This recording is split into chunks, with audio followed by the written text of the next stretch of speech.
for another week to pray. Pray, yes, pray. Oh, pray for. And I want to say to the people that are watching us live on the internet, good morning. And as always, it is good to stand before you on the Lord's Sabbath day. You know, it's been kind of rough for me these last few days, sisters and brothers, because, you know, the flu grabbed me and kept me out last week. But I'm back, a little beat up, but I'm still here.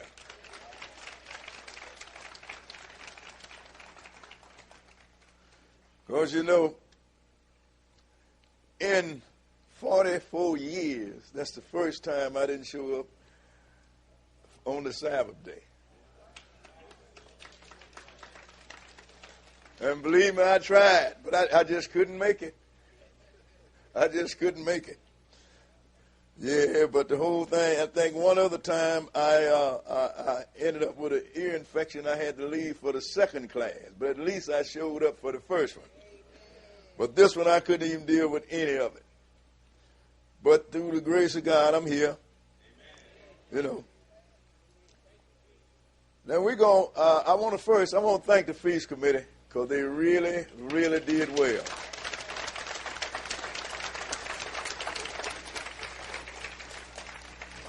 Think they panicked a little bit the first feast, and we're going to run out of food, but, you know, we ain't never ran out of food.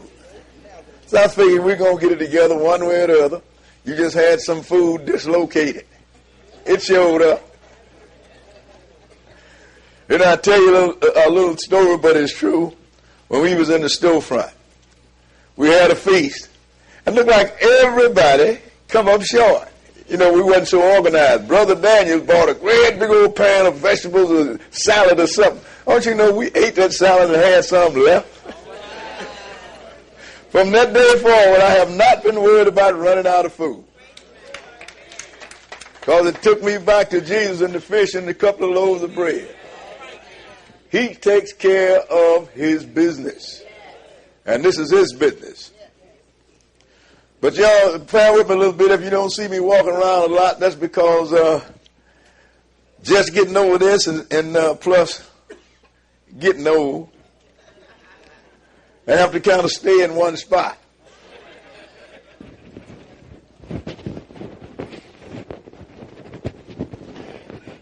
I tell him my mic is too high, too low. If I push it too high, it's going to get in this beard. And I ain't going to be saying I hear it rubbing the beard. But the title of this lesson, sisters and brothers, the Lord caused me to put together a long time ago.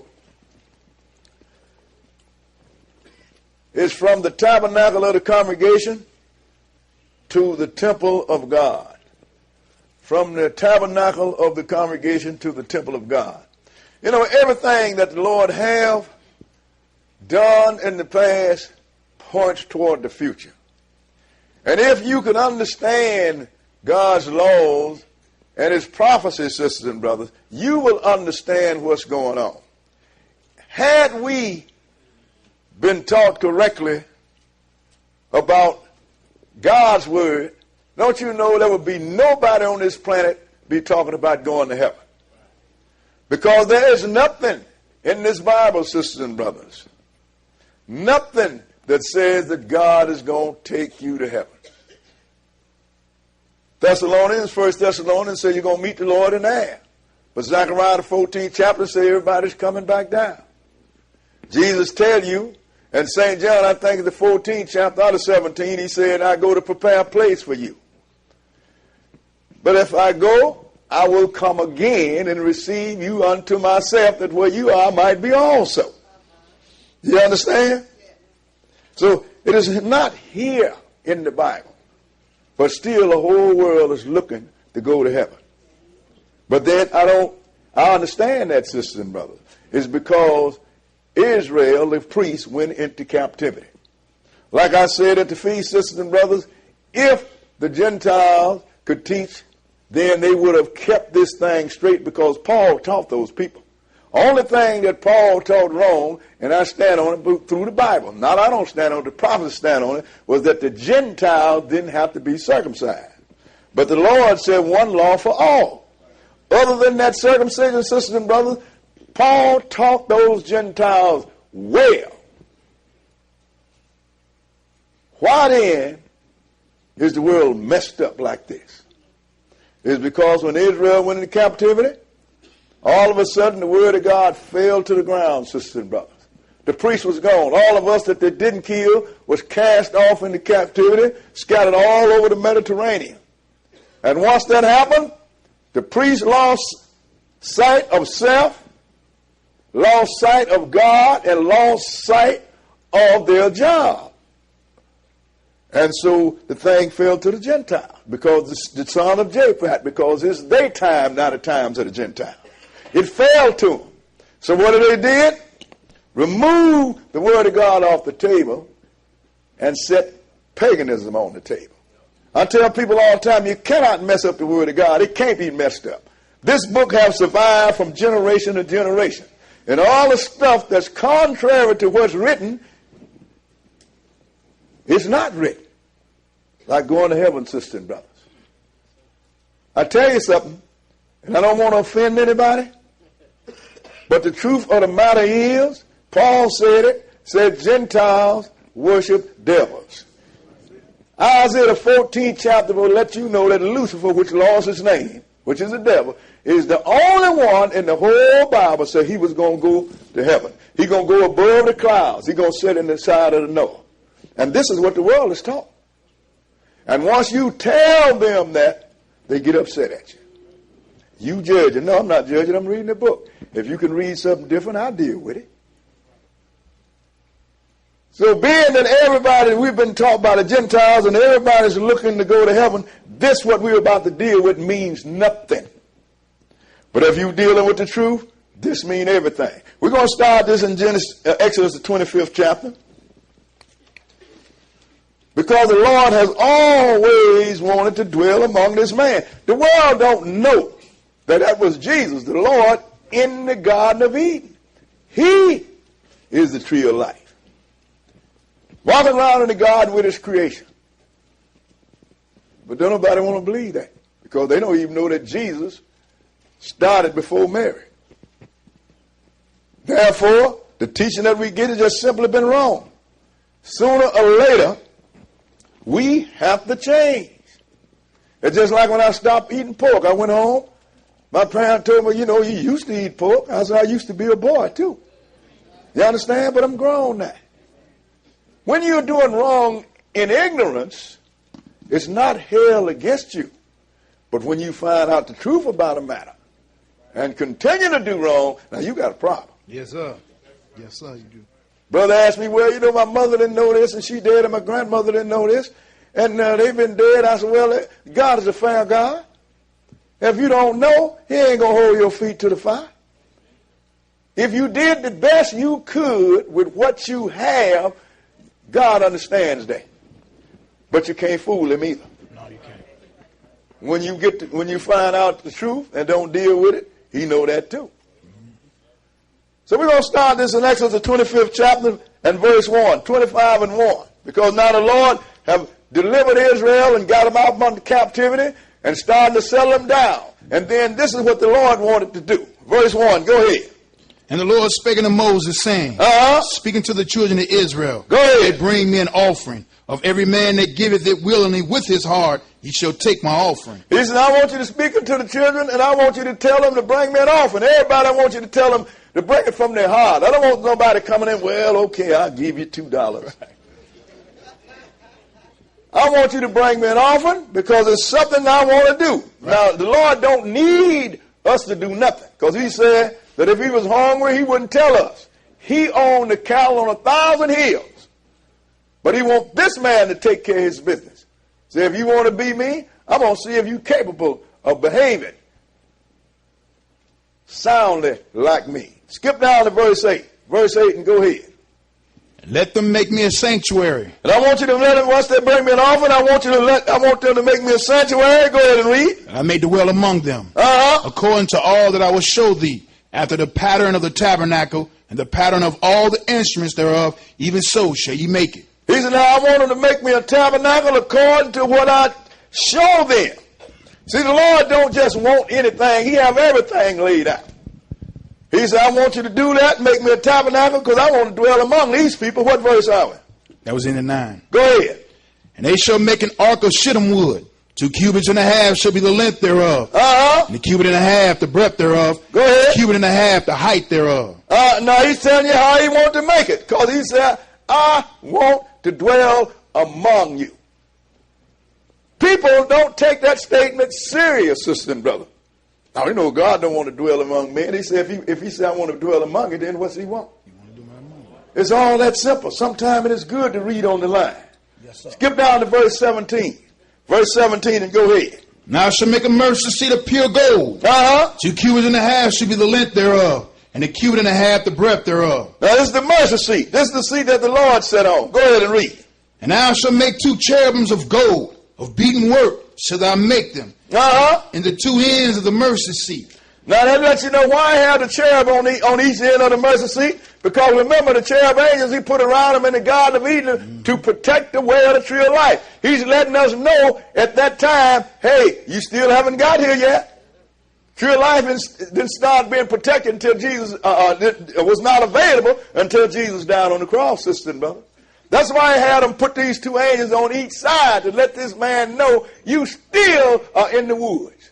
Go ahead and read. And make 1 cherub of the one end, and the other cherub of the other end. Even of the mercy seat shall ye make the cherubims on the 2 ends thereof. Go ahead. And the cherubims shall stretch forth their wings on high, covering the mercy seat with their wings. And their faces shall look one toward another. Go ahead. Toward the mercy seat shall the faces of the cherubims be. And thou shalt put the mercy seat above upon the ark. And in the ark thou shalt put the testimony that I shall give thee. Now you're going to ark of the covenant. That's where they had the 10 commandments. And they had Aaron's rod they had to put in there to let the other Levites know and the other tribe know that he chose Aaron to be high priest. And they put the mercy seat on top of the ark of the covenant, which contained the commandments. Go ahead and God's articles. Go ahead and read. And there I will meet with thee. And there I will meet with thee. This is the world don't understand. The Lord just didn't come down on Mount Sinai and give the commandments and talk to the people. Every time he had a message, he would meet Moses in the tabernacle. Yes, sir. So when he went in there, the Lord talked to him from above the tabernacle. He said, there I will meet with thee. Go ahead. And I will commune with thee from above the mercy seat, from between the 2 cherubims which are upon the ark of the testimony, of all things which I will give thee in commandment unto the children of Israel. So now, when Israel wanted to go and get their instruction, Moses went up to the tabernacle. Once they made the tabernacle, because the Lord said, I want to dwell right there. Right. And the cloud would be over that tabernacle. Then Moses would go in there, and he would commune with God. And other scriptures he'd tell you, and you heard a voice from above the mercy seat. The Lord wouldn't let him look on him. But he was there, sisters and brothers. You know why I know he's there? He said, because I want to dwell among you. And this is too big for us to wrap our mind around.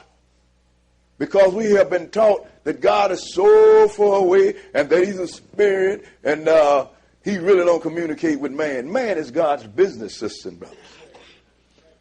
He set this whole earth up to accommodate man.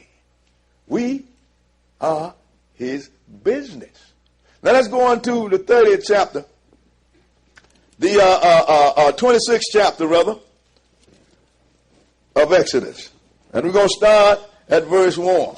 26th chapter and verse 1. Because he's setting this tabernacle up, sisters and brothers. And we're going to find out that is in the end time, ain't going to be nothing different. 30 and 1. Read it. Moreover, thou shalt make the tabernacle with the 10 curtains of fine twined linen, and blue and purple and scarlet, with cherubims of cunning work shall thou make them. Now he's telling you how you're going to make the tabernacle, with the kind of material, and still you're going to have the cherubim angel, because it's always giving you the message. You can't get to the tree of life yet. Right. Constantly giving you a message. Skip down to verse 30. Skip down to verse 30. And go ahead. And thou shalt rear up the tabernacle according to the fashion thereof, which was showed thee in the mount. And thou shalt make a veil of blue and purple and scarlet and fine twined linen of cunning work. Cherubim shall it be made. Go ahead. And thou shalt hang it upon 4 pillars of shittim wood, overlaid with gold. Their hook shall be of gold, upon the 4 sockets of silver. So he's letting you know, I want you to make it according to what I showed you in the mountain. See, the Lord, Moses got more than 10 commandments when he was in the mountain, sisters and brothers. But the rest of the communication after that took place right here, after he set everything up. But go ahead and read. And thou shalt hang up the veil under the taches. That thou mayest bring in hither within the veil the ark of the testimony. And the veil shall divide unto you between the holy place and the most holy place. So he said, now once you set this tabernacle up, this great big tent, I want you to put a curtain in between. One side of the curtain going to be the holy place, and the other side is going to be the most holy place. The Lord's setting this up because it is this veil that he is going, that when Moses come in, he talking to him through the veil, and the voice from above the mercy seat. Go ahead and read. And thou shalt put the mercy seat upon the ark of the testimony in the most holy place. And thou shalt set the table without the veil, and the candlestick over against the table on the side of the tabernacle toward the south. And thou shalt put the table on the north side. Okay, so he's telling you how to set it up. We're going to deal with all the intricacies of it, but we're going to pursue it some. Now let's go on to the 30th chapter of Exodus. 30th chapter of Exodus. This is in here because the Lord wants us to read this stuff so we'll understand what is coming in the future. Right. Nobody read it, so nobody know what's coming in the future. So now you hide behind the cloak. The Holy Ghost is going to teach me. That's a flimsy cloak, cousins and brothers. Exodus 30 and verse 1. Read it. And thou shalt make an altar to burn incense upon. Of shittim wood shall thou make it. Now you got to make an altar, because it got some incense got to be burned up on it. Go ahead and read. A cubit shall be the length thereof, and a cubit the breadth thereof. 4 squares shall it be. And 2 cubits shall be the height thereof. The horns thereof shall be of the same. Go ahead. And thou shalt overlay it with pure gold, the top thereof and the sides thereof round about, and the horns thereof. And thou shalt make into it a crown of gold round about. So he's telling you how to do that. Set it up. I want to be wrapped with pure gold. Skip down to verse 6. Verse 6 and go ahead. And thou shalt put it before the veil that is by the ark of the testimony. Now I want you to put it right in front of the veil, by the ark of the testimony. Go ahead and read. Before the mercy seat shall it over the testimony, while I will meet with thee. Now he keep telling you where I will meet with you, don't he? If God say he's going to meet with you, then that's where he's going to meet with you at. Go ahead and read. And Aaron shall burn thereon sweet incense every morning. When he dresseth the lamps, he shall burn incense upon it. And when Aaron lightened the lamps at even, he shall burn incense upon it, a perpetual incense before the Lord throughout your generations. Now, let's have a look at what this is talking about. We're going to go and look at the same throne room that Moses them set up. You know why is it Moses can match this? Because the Lord told him, pay attention now. I want you to do this just like I told you in the mountain. Right. Let's go into Revelations, the 8th chapter. Revelation, the 8th chapter. See, the Lord don't do nothing new. Had Solomon right. There ain't nothing new under the sun. You don't know about something, that's because you haven't found out about it. And when you jump up and say, well, this was a new thing, you find out that it's all over creation. Ain't nothing new. Nothing. Revelation 8th chapter, we're going to start at verse 1. We're going to find out what this altar is about. 8 and 1. Okay, go ahead. And when he had opened the 7th seal, there was silence in heaven about the space of half an hour. And I saw the 7 angels which stood before God, and to them were given 7 trumpets. Now, he's getting ready to bring some drama on the world. But before that, it's something he want to do. Go ahead and read. And another angel came and stood at the altar, having a golden censer, and there was given unto him much incense, that he should offer it with the prayers of all saints upon the golden altar, which was before the throne. So that's what that incense was. When he set it in there, had Moses set it up. Because when he burned the incense is going to be offered with the prayers of the saints. Now this is something that's going on then, but it's really reaching way down into Jesus' kingdom. And letting you know that he done set this thing up, and that's where it's going to be. Because when he get ready to blow them 7 trumpets, sisters and brothers, the saints going to need a whole lot of prayer. Yeah, they are. And that incense is to make his prayer sweet before the Father. Go ahead and read. And the smoke of the incense which came with the prayers of the saints ascended up before God out of the angel's hand. Now, and you're going to need every bit of it. Once we get to this lesson, then you'll know, but that's another lesson. You're going to need incense, you're going to need prayer, you're going to need everything you can get. Yeah, you are. Because it's going to be a time of trouble like it's never been before. Mm-hmm. And the Lord said, ain't going to be another one like it. Because if he didn't cut it short, he said that no flesh would be saved. That's some trouble, sisters and brothers. So now, we see that incense that he had Moses them set up, and that altar rather, and the incense to be burned is talking about the future kingdom. Now let's go back to Exodus the 25th chapter, and we're going to pick up some more of it. We're going to show you that the Lord was showing you the future all the time, but ain't nobody bothered to look. Because if you really bother to look, you get real careful about a lot of things that you say in the name of the Lord. And we say a whole lot of things in the name of the Lord, sisters and brothers, that simply should not come out of our mouth. Especially when we come to the knowledge that every word that come out of your mouth is going to be required of you. That's why the Lord said, hey, it's better to say yeah, yeah, and nay, nay. Yeah. Can't tell too many lies there. 25, we're going to start at verse 31. 25 and verse 31. Because it's still laying this throne room out. Go ahead and read. And thou shalt make a candlestick of pure gold. Of beaten work shall the candlestick be made. Go ahead. His shaft and his branches, his bowls, his knobs, and his flowers shall be of the same. Now it's telling you how to do it. It's going to be pure gold. Everything here is gold. The best oil on earth. Skip down to verse 37. Verse 37 and read it. And thou shalt make the 7 lamps thereof. And you got to make 7 lamps. Go ahead. And they shall light the lamp thereof, and they may give light over against it. Now you got these 7 lamps. You just read them. You don't know why they're there. But I know one thing about lamps. They give light, don't they? Yeah. Now skip down to verse 40 and read it. And look that thou make them after the pattern which was showed thee in the mount. And still he warned them again, didn't he? I don't want you going in there and getting creative with me, Moses. I want you to do it according to the pattern you were showed in the mount. Because believe me, when we get some understanding, where we're going, we ain't going to be surprised about nothing. You're going to be so, okay, all right. It's in place. Now, we're going to go to Zechariah, the 4th chapter. And he showed the same throne room. The Lord letting you know down to the generation, because that's when they went back and rebuilt the temple and everything, sisters and brothers. And so, in this time, the temple that Solomon built, the tabernacle rather, that Moses set up has been gone. It went when Solomon then built the temple. Right. And this is even after Solomon's temple, after Nebuchadnezzar and tore it down. But when he had him set this throne room up, he showed in the future, sisters and brothers. Zechariah 4, and let's start at verse 1. Zechariah 4 and verse 1. Okay, go ahead. And the angel that talked with me came again and waked me as a man that is waking out of his sleep. Go ahead. And said unto me, what seest thou? What seest thou, Zechariah? Go ahead and read. And I said, I have looked, and behold, a candlestick all of gold. A candlestick all of gold. Go ahead. With the bowl upon the top of it. And there's 7 lamps thereof. And 7 pipes to the 7 lamps, which are upon the top thereof. So I said them same 7 lamps.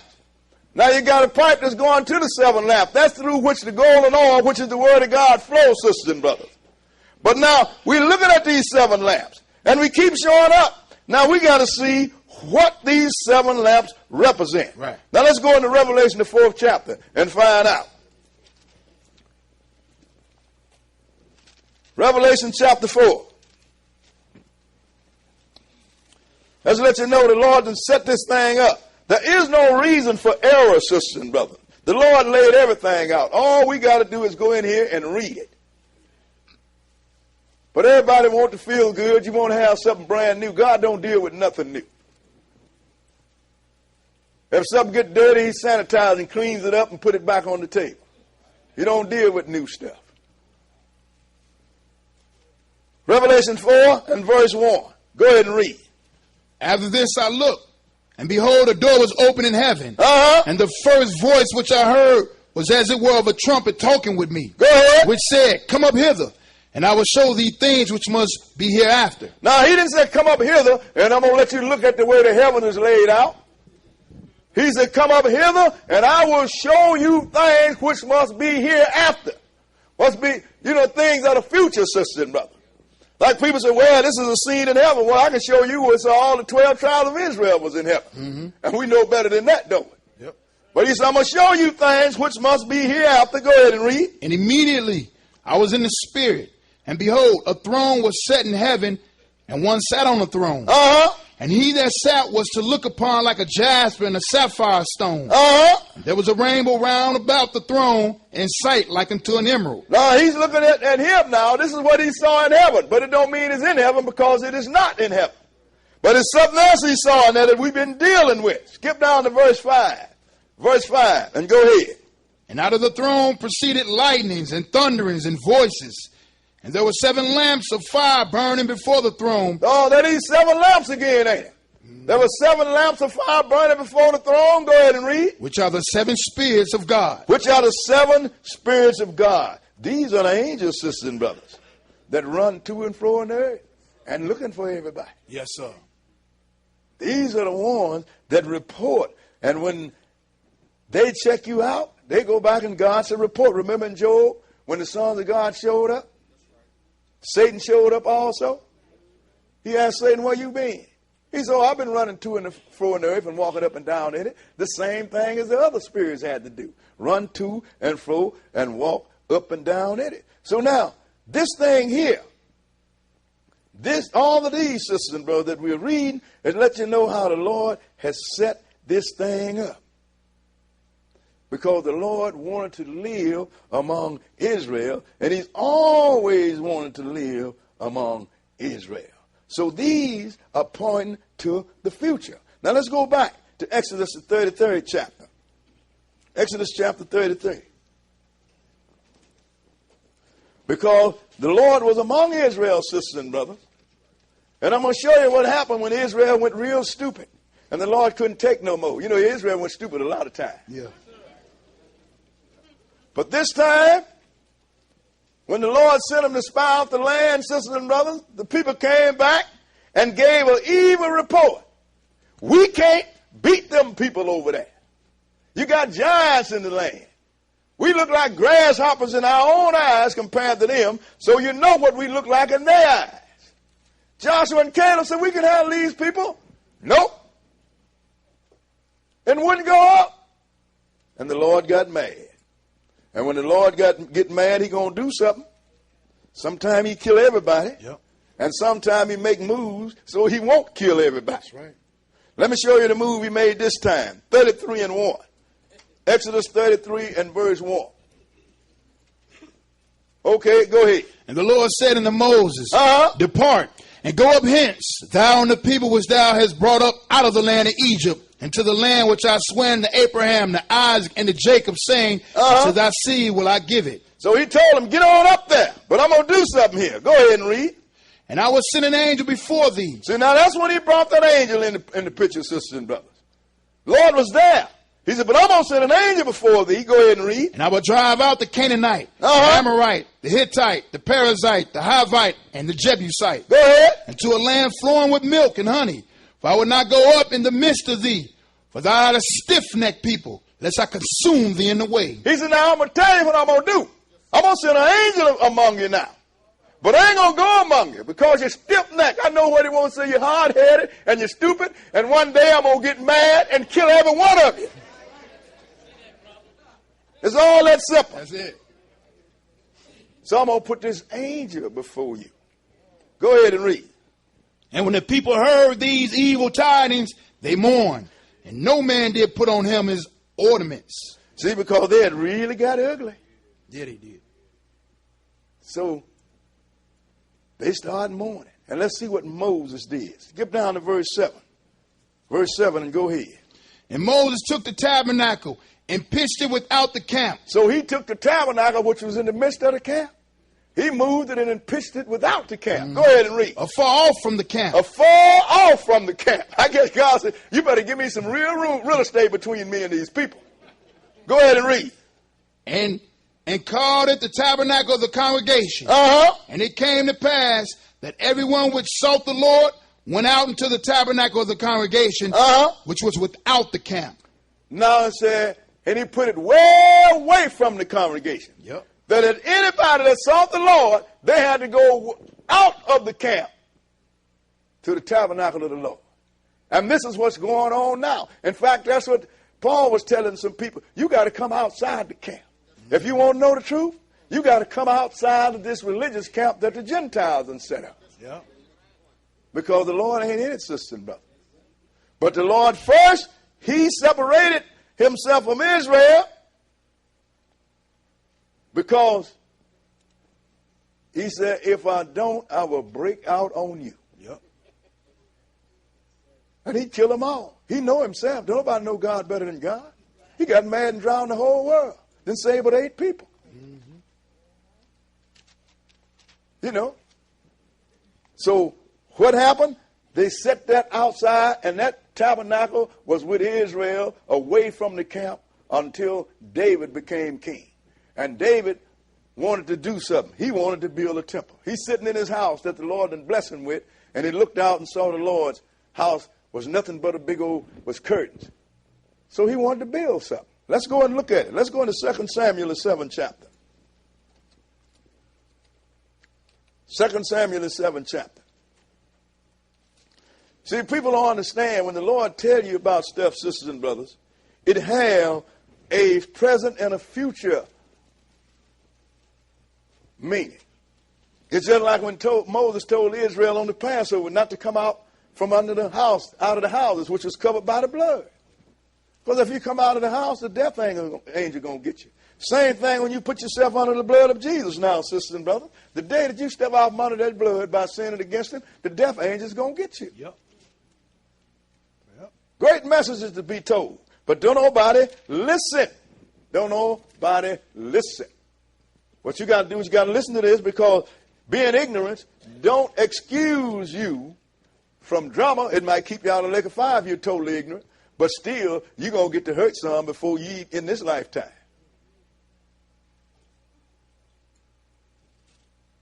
Second Samuel, the 7th chapter. We're going to start reading at verse 1. 7th chapter and verse 1.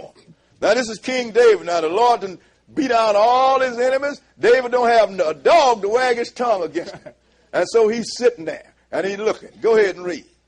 And it came to pass, when the king sat in his house, and the Lord had given him rest round about from all his enemies, that the king said unto Nathan the prophet, see now, I dwell in a house of cedar, but the ark of God dwelleth in curtains. Now David was conscious of that. I'm sitting up in here in a big old fine house of cedar, and the ark of the Lord is sitting out there in a tent. So he wanted to do something about it. The prophet thought he could read his mind, but let's see if the prophet read God's mind. Go ahead and read. And Nathan said to the king, go do all that is in thine heart. The Lord is with thee. Yeah, he is. Once you consult him. Right. People don't understand this. That's why Paul told the Gentiles to convince Peter them that the Gentiles didn't have to be circumcised, because they didn't consult God. That's why Jesus told Moses, told the Jews when he came, that the written divorcement was never so from the beginning, because Moses didn't consult God. That's why Joshua them made a covenant with the Gibeonites that they were supposed to kill, because they did not consult God. Y'all understand what I'm saying? Yeah. So now David spoke to the prophet. The prophet said, do all that's in your heart, because the Lord is with you.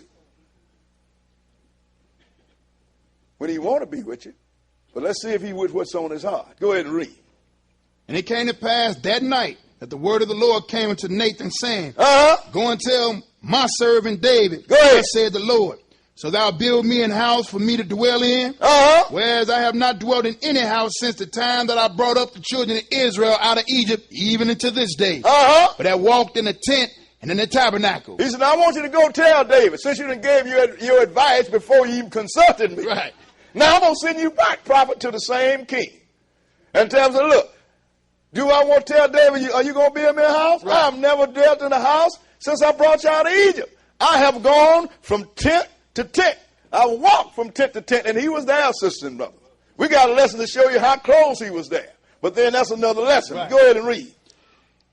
In all the places wherein I have walked with all the children of Israel, spake I a word with any of the tribes of Israel, whom I commanded to feed my people Israel, saying, why build ye not me an house of cedar? He never asked for that. He wanted a tent, didn't he? Didn't he tell him? Yeah. Told Moses, tell the people to give, and let them build me a tabernacle that I might dwell among them. He didn't ask for no house. No, he didn't. He said, so look, I ain't never asked for that, but go ahead and read. Now therefore shalt thou say unto my servant David, thus saith the Lord of hosts, go ahead. I took thee from the sheepcote, from following in the sheep, to be a ruler over my people, over Israel. And I was with thee whithersoever thou wentest, and have cut off all thine enemies out of thy sight, and have made thee a great name, like unto the name of great men that are in the earth. Moreover, I will appoint a place for my people Israel, and will plant them, that they may dwell in a place of their own, and move no more. Neither shall the children of wickedness afflict them any more as before time. We just went someplace else. You know that? Yep. David was the second king of Israel. The Lord just said, I done beat all your enemies down. You ain't got nobody against you. Everybody's scared of you. Everybody's paying tribute to you. But then he's going to turn around and say, furthermore, I will appoint a place to my people. Because the Lord is not talking in David's generation. He's talking about the end time. Yes, sir. So he used this occasion of David's mind to do something real good to teach David something. In doing so, he's teaching us something. He said, moreover, I will appoint a place for my people, and the children of wickedness would not exact on them anymore. In other words, we was already in the place. He was in the land of Israel. All 12 tribes had their own plot on the nation. Everybody was at peace. But he was talking going into captivity and being brought back. Yep. Go ahead and read. 11. And that since the time that I commanded judges to be over my people Israel, and have caused thee to rest from all thine enemies, also the Lord telleth thee that he will make thee an house. Wait a minute, what you mean make David a house? He already in the house, remember? He had him a nice seated house. That's why he wanted to build something for the Lord. But we going someplace else. But go ahead and read. And when thy days be fulfilled, and thou shalt sleep with thy fathers, I will set up thy seed after thee, which shall proceed out of thy bowels, and I will establish his kingdom. And I'm going to set up your seed after you, that come out of you, and I'm going to set up his kingdom. Go ahead. He shall build an house for my name. He shall build an house for my name. Go ahead. And I will establish the throne of his kingdom forever. And I'm going to establish the throne of his kingdom forever. And forever's a long time, ain't it? Yep. Go ahead and read. I will be his father, and he shall be my son. Whoa, he's going somewhere else. You mean he's going to be his father, and he's going to be my son? Go ahead and read. If he commit iniquity, I will chasten him with the rod of men. Go ahead. And with the stripes of the children of men. With his stripes? Go ahead. But my mercy shall not depart away from him, as I took it from Saul, whom I put away before thee. And I ain't going to do him like I did Saul. Go ahead and read. And thine house and thy kingdom shall be established forever before thee. Wait a minute. I'm getting messed up here. The word before either mean before your time or in your presence. Yes, sir. He already told the man when he died, it's going to happen, ain't it? So how can he establish his kingdom before thee unless he is raised from the dead? That's right. I'm just dealing with this as we go, sisters and brothers, because sometimes it is good to learn something on your way to learning something. So I'm going to establish your kingdom before thee. Go ahead. That throne should be established forever.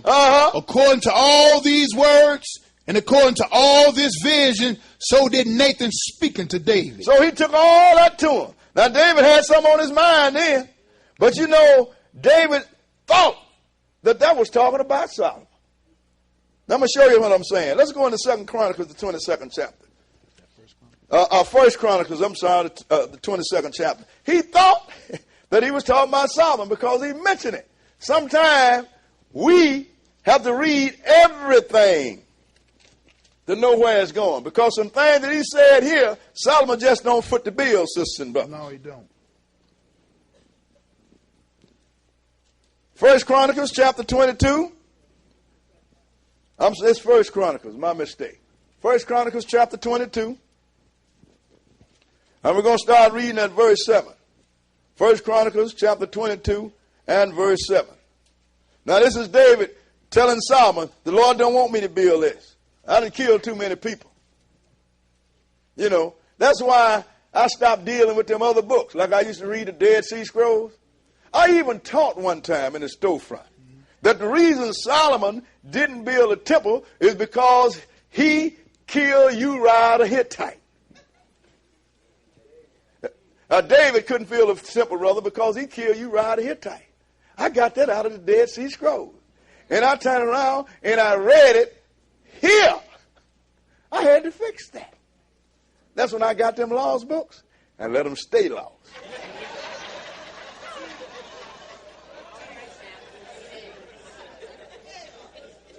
Because I experienced it. I taught in error because I got away from this book.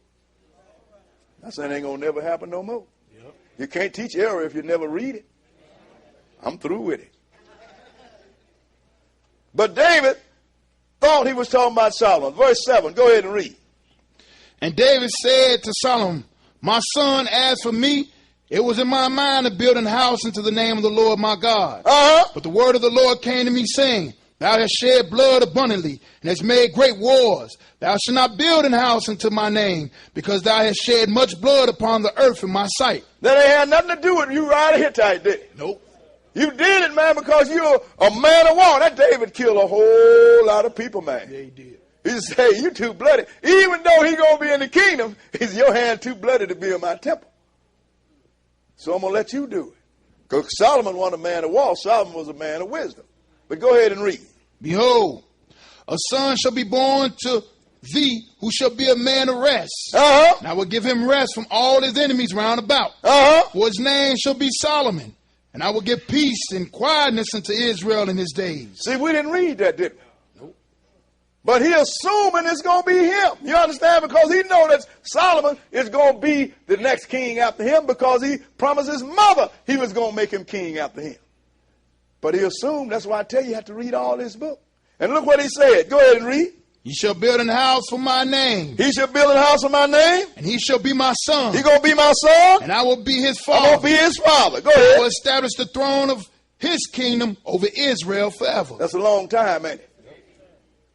There ain't nowhere in the Bible at one time where God called Solomon his son. He called Israel his son. But when he got to an individual, he didn't do that. But David thought he was talking about Solomon. And let's show you a little more book to let you know that this couldn't fit Solomon. Let's go into the 89th Psalms. Psalms 89.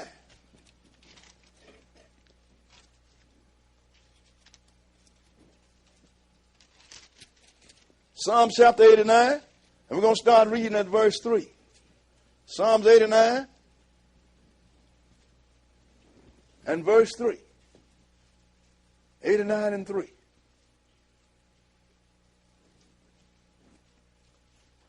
Okay, go ahead. I made a covenant with my chosen.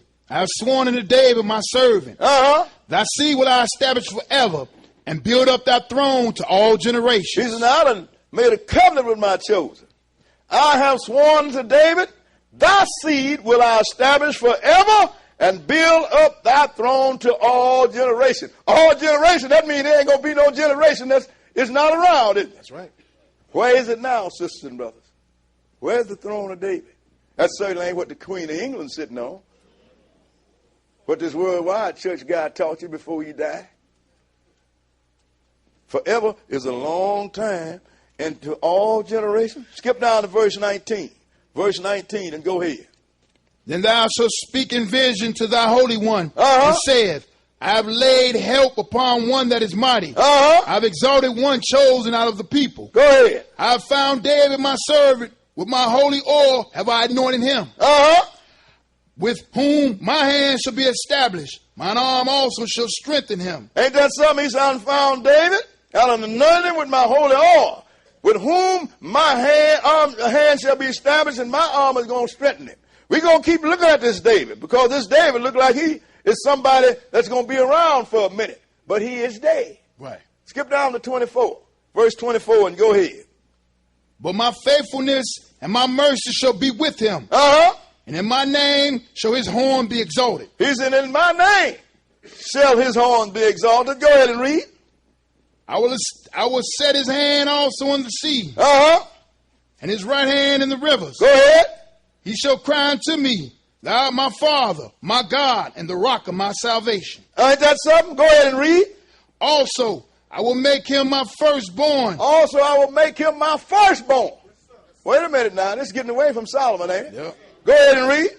Higher than the kings of the earth. Not higher than the other kings of the earth. Higher than the kings of the earth. Let's go and look and see who is the Lord's firstborn. Let's go into Romans the 8th chapter. Romans the 8th chapter. This is how you find out about stuff, sisters and brothers. Certain things just don't fit. And if it don't fit, don't try to force it. Just keep going on in the book and the Lord will straighten it all out. Romans the 8th chapter. Romans chapter 8. And we're going to start at verse 28.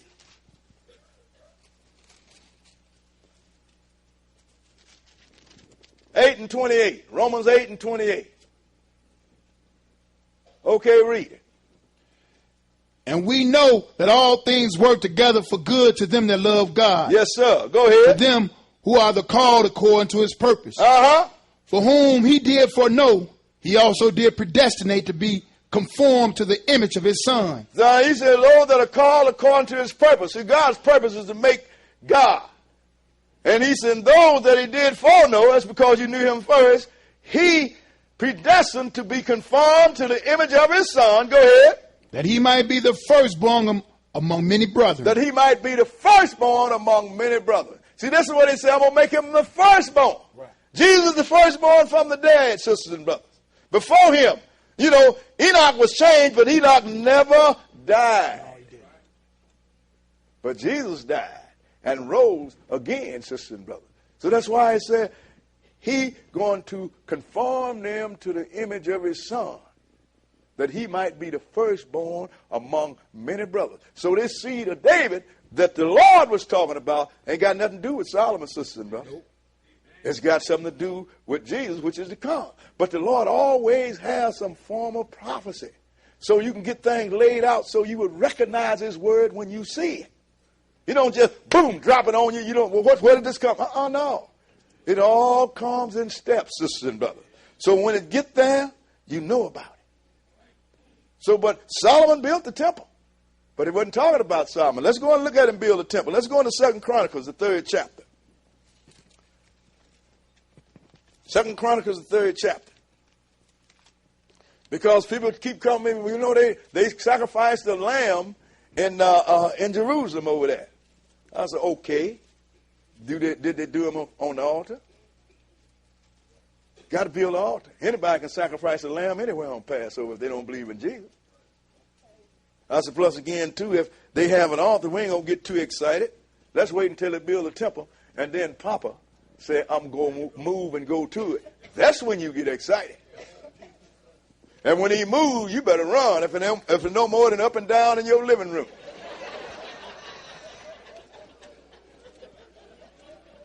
See, but that is the advantage of having knowledge, sisters and brothers. That's why the Lord told you, don't be dismayed at the signs of heaven as the heathens are dismayed. You ain't dismayed at nothing if you have some understanding. You know where everything belongs, and you know when it's supposed to take place because you read the book. This is what people don't understand. God have dispersed knowledge. You have to pick it up. Now, Solomon built this. 2 Chronicles 3 and verse 1. 3 and 1. Read it. Then Solomon began to build the house of the Lord at Jerusalem in Mount Moriah, where the Lord appeared unto David his father, and the place that David had prepared in the threshing floor of Ornan the Jebusite. Now, go ahead. And he began to build in the 2nd day of the 2nd month, in the 4th year of his reign. Now, so after Solomon was king for 4 years, he started to build the temple, sisters and brothers. Now, we're going to pursue it. Let's go into the 5th chapter.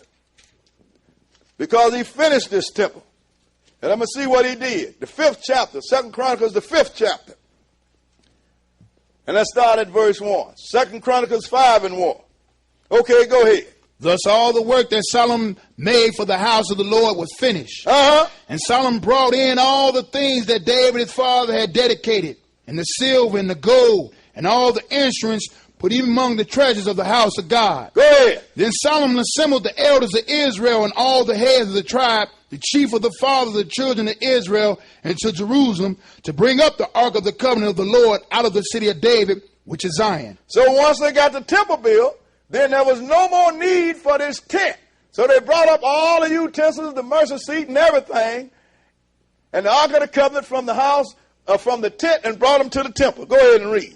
Wherefore all the men of Israel assembled themselves unto the king in the feast, which was in the 7th month, and all the elders of Israel came, and the Levites took up the ark. And it ain't no accident that it took place in the 7th month, but then that's another lesson, right, sisters and brothers. So all of the Levites, they come up right with the ark of the covenant. Skip down to verse 7 and read it. And the priests brought in the ark of the covenant of the Lord into its place, to the oracle of the house, and to the most holy place, even under the wings of the cherubims. So now everything in the temple had to be set up exactly like it was in the tent. So they brought it in. They had the cherub angels and everything already established there. So he brought in the ark of the covenant. They brought in the mercy seat, and they set it right in between the cherubs. Yep. Because still man had no access to the tree of life. This is what people don't understand, and the Lord was telling you in every generation. As long as that temple existed, as long as the veil existed, man had not regained access to the tree of life. Skip down to verse 13. Verse 13 and go ahead. It came even to pass that the trumpets and singers were as one, to make one sound and be heard in praise and in thanking the Lord. And it came even to pass that as the trumpet was born, the people were singing and praising the Lord. Go ahead and read. And when they lifted up their voice with the trumpets and cymbals and instruments of music, and praised the Lord, saying, for he is good, for his mercy endureth forever, and then the house was filled with the cloud, even the house of the Lord. Now all of a sudden the Lord showed up. Here come that cloud. Boom, he went in there and looked around at it. See, when you go and look at Israel's travel, sisters and brothers, you know who led the travel? The Lord did. He would be in a cloud in the daytime and a pillar of fire at night. So when the cloud was down on the tabernacle, Israel didn't move. When the cloud moved up and started to move away, then the Levites, they had to break that tabernacle down and keep it and travel until the cloud stopped. They set the tabernacle up and the cloud come down on it. But that's a lot of work, wasn't it? But then it was doable because God made them do it. And if you're serving God, you ain't got no problem doing that. No, you don't. So when the temple was built, that same cloud, which is hiding the appearance of man from God, boom, filled the tabernacle. Go ahead and read. So that the priests could not stand and minister by reason of the cloud. For the glory of the Lord had filled the house of God. So the priests couldn't even get in there. No, they couldn't. You understand? And I don't think they wanted to go too close to it anyway. You know God is there, sisters and brothers. So now, that lets you know that the Lord built this temple. Had Solomon build this temple, but this temple was set up like the future temple. And who was in that temple? The Lord showed up, just like he was in the tabernacle, sisters and brothers. It's giving you a message. I want to dwell among you. I ain't interested in bringing you where I am. I'm interested in coming and living where you are. Right. Now let's pursue it a little further. Let's go into 2 Chronicles, because when the Lord, 2 Chronicles is the 7th chapter. Because when Solomon got through with it, Solomon made a prayer. And then you might find out why we do what we do when you come in, when we open up. Because everything is in order. And all of the servants of God did the same thing in every generation, sisters and brothers. 2 Chronicles 7 and 1. Go ahead and read.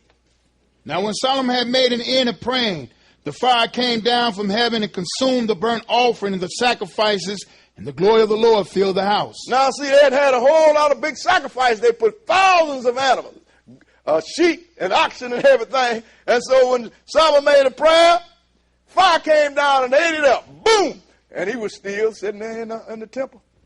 So them Israelites knew, we are dealing with God. He is here. Go ahead and read.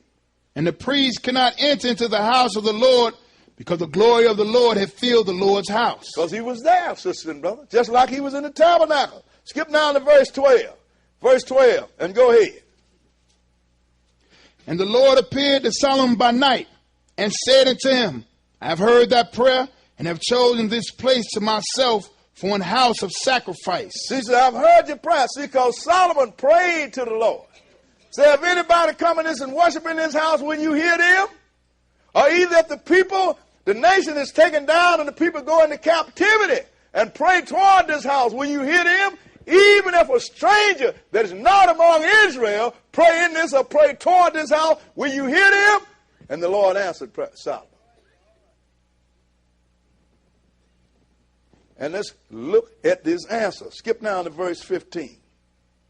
Verse 15. Go ahead. Now mine eyes shall be open. He said, now my eyes going to be open. And mine ears attent unto the prayer that is made in this house. Now, hey, I'm hedging the bet here. Go ahead and read. Made in this place. In this place. Go ahead and read. For now have I chosen and sanctified this house, that my name may be there forever. Uh-huh. And mine eyes and mine heart shall be there perpetually. That means they ain't going to never take them away. Look, the temple is torn down, sister and brother. But he said, hey, my eyes and my ears going to be toward this place, and I'm going to be right here. I'm going to be listening right here. Yep. Go ahead and read. And as for thee, as thou wilt walk before me as David thy father walked, and do according to all that I have commanded thee, and shall observe my statutes and my judgments, then will I establish the throne of thy kingdom according as I have covenanted with David thy father, saying, there should not fail thee a man to be ruler in Israel. Now, that have not taken place because ain't nobody ruling in Israel, is it? Because he didn't keep the covenant. But the Lord said, my eye and my ears will be on this spot. You know, David knew this. Yeah, he did. Before the temple was even built. Let me show you what I'm saying. Let's go in the 5th chapter of Psalms. Psalm, the 5th chapter. I mean, this is what got me. I said, wait a minute. At this time, the temple wasn't even built. But David knew it.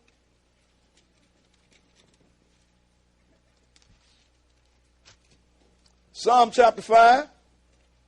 And we're going to start at verse 1. Psalm, the 5th chapter. And we're going to start reading at verse 1. So, I see some, when people have some understanding, they do things that other people that don't have understanding don't recognize. Because, why are they doing this? Best thing to do is ask the question. Then you get the answer. And this is the answer. 5 and 1. Go ahead and read. Give in to my words, O Lord. Consider my meditation. Hearken unto the voice of my cry, my King and my God. For unto thee will I pray. Go ahead. My voice shall thou hear in the morning, O Lord. In the morning will I direct my prayer unto thee and will look up. So now he's telling to give ear to me, Lord. I'm going to pray to you. In the morning I'm going to direct my prayer to you. Go ahead and read.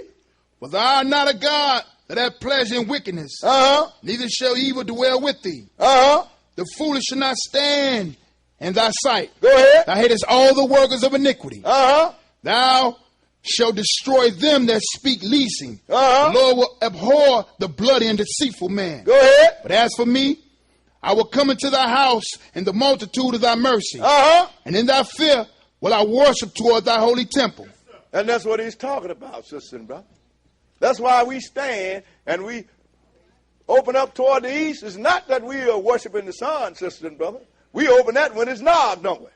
But the Lord said he is going to keep his eyes and his ears on the spot where that holy temple was built. The holy temple wasn't built when David made this prayer, sisters and brothers. It wasn't there. Solomon built the temple. And Solomon built the temple 4 years into his reign. David was dead. But then David knew that the Lord was going to have his ear and his eyes on that spot. Before it was there. And then Solomon prayed to the Lord, said, if anybody pray toward this spot, or in this spot, be Israel or a stranger, would he hear? He said, yeah, I'm going to hear. So what you do, we're going to hedge the bet. People say, well, God can hear you anywhere. I ain't never said that one time. He heard Jonah in the belly of the whale, didn't he? You understand? But the whole thing is, if you knew exactly that the Lord said he's going to keep his eyes and his ears in the spot perpetually, that means non-stop. Why not? Right. But still, sisters and brothers, this is this temple that he is talking about. But Nebuchadnezzar come in, sisters and brothers, and he tore down this temple that Solomon built. So now the Lord had to come somewhere, because the Lord always came to the temple just like he had the tent, just like he came to the temple that Solomon built. Mm-hmm. So now the Lord, when Jesus come, he had to have somewhere to come too. But the temple was gone. But then the Lord had it rebuilt. To join us on the Sabbath Day Live via the internet, log onto our website, which is www.theisraelofgod.com. Click on the link Sabbath Day Live on our homepage. You will need Windows Media Player to view our program. We stream live twice every Sabbath at 10 a.m. and 1:30 p.m. Central Time. If you enjoy our program, we would appreciate your donations to help defer the cost of continuing this work. Send donations to the Israel of God, 2515 East 75th Street, Chicago, Illinois, 60649. Also, if you're in the Chicago area, please feel free to join us at our study class located at 2515 East 75th Street here in Chicago.